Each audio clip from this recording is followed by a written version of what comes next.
Alors moi, je vais vous parler uniquement des écoles publiques québécoises et non pas des écoles privées. C'est celle que je connais le mieux. Alors je vais d'abord vous parler des écoles régulières. Par écoles régulières, on entend qui suivent le programme officiel et son régime pédagogique. Alors certaines de ces écoles ont ce qu'on appelle des concentrations. C'est qu'ils accordent plus d'heures à certaines matières pour enrichir le programme officiel. Alors, ces concentrations, c'est l'anglais intensif, l'informatique, les sciences, la musique, les arts plastiques, etc. Ces concentrations sont offertes à une partie des élèves de l'école seulement, et c'est ceux qui performent déjà dans le programme officiel. La deuxième catégorie, c'est les écoles établies aux fins d'un projet particulier ou les écoles dédiées. Alors, vous avez là les écoles qui enrichissent le programme officiel, qu'on dit sport-études. Alors, les sports hockey, soccer et tout ça, il y a des écoles qui se spécialisent à ce moment-là dans ces sports et qui offrent à des étudiants déjà performants dans leur programme, ce qui signifie, bien sûr, des modalités d'admission particulières pour tenir compte de ceux qui sont capables de s'ajouter du sport. Même chose pour art-études. Alors, art-études, c'est soit le théâtre, soit la danse, soit la musique. Et j'ajouterai à ça les écoles en région.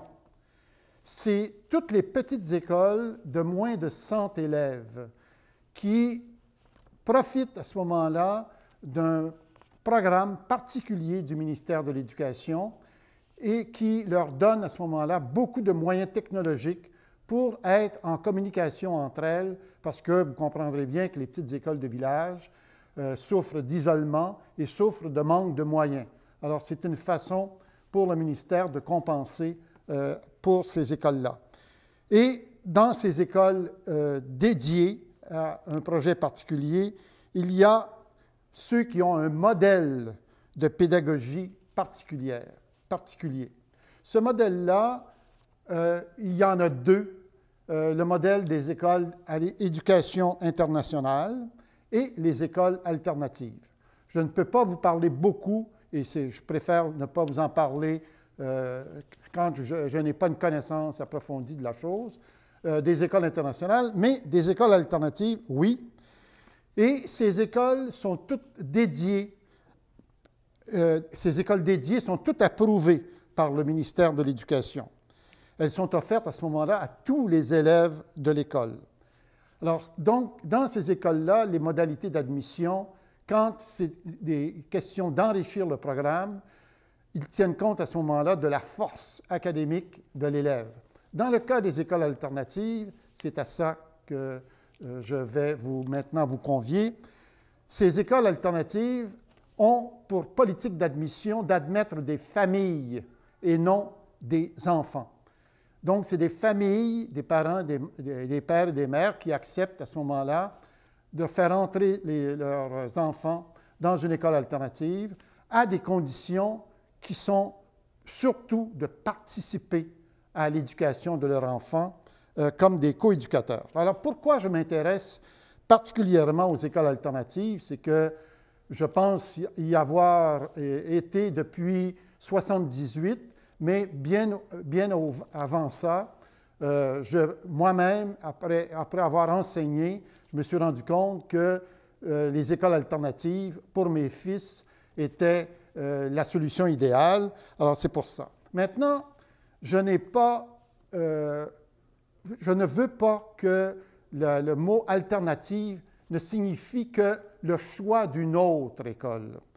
Il faut comprendre le mot « alternative » en 2017 comme des écoles qui ont des valeurs différentes de l'école régulière.